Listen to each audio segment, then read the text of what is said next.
Good morning students. Today we will be performing the thin layer chromatography. So before performing, you all have studied what is the chromatographic technique. So let me give the introduction and principle to this experiment. So chromatography is a technique, sophisticated method of separating mixture into its components. The separation is accomplished by the distribution of the mixture between the two phases. So we'll see what are those two phases. First one is the stationary phase and second one is the moving phase or the mobile phase.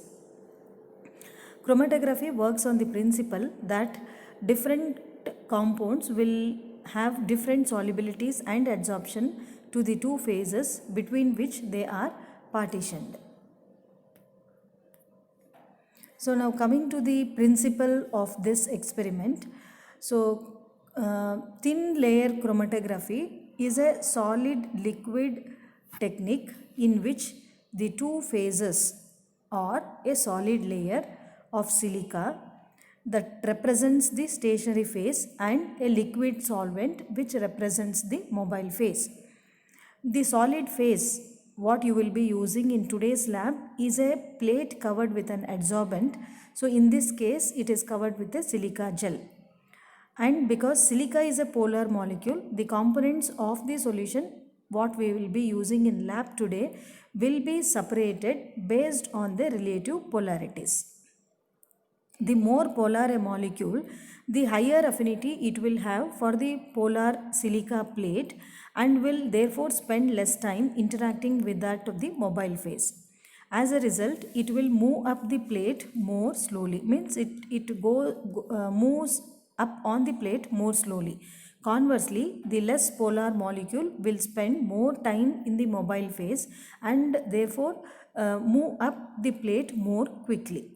The speed at which the molecule will move up the plate thus depends on the relative differences in polarity between the stationary and the mobile phase and will vary depending on the nature of the stationary and the mobile phase which is used for the separation.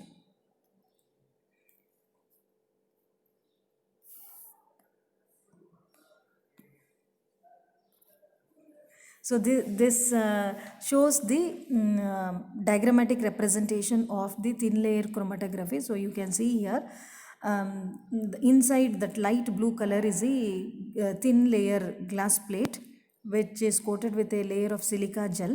So we need to take and 1.5 to 2 centimeter from the edge we need to mark with a pencil and label the points as A, B, C, like depends on the number of standard solutions we take. So after labeling, we need to load the standard solutions on the mark labeled it as A, B, C. So that is called as the spot the mixture. Last one is the unknown mixture. The first one is the standard.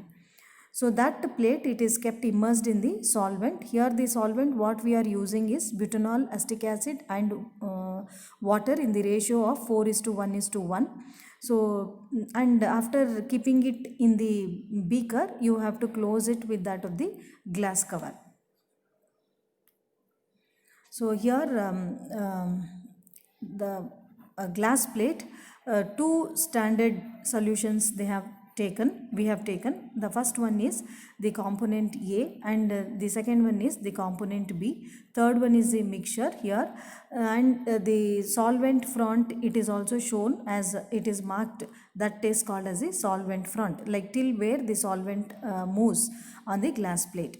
So origin is nothing but which is drawn with a pencil line, then on the pencil line standard solutions and mixtures are loaded, then after that it is kept in the glass beaker containing the solvent. I told what solvent we have used, and here in this experiment the component A it is more polar, so therefore it has taken more time to move on the glass plate through the mobile phase, and component B is less polar, so therefore it spends more time with that of the mobile phase and moves faster on the glass plate, and the solvent front to till which it has moved that is also marked.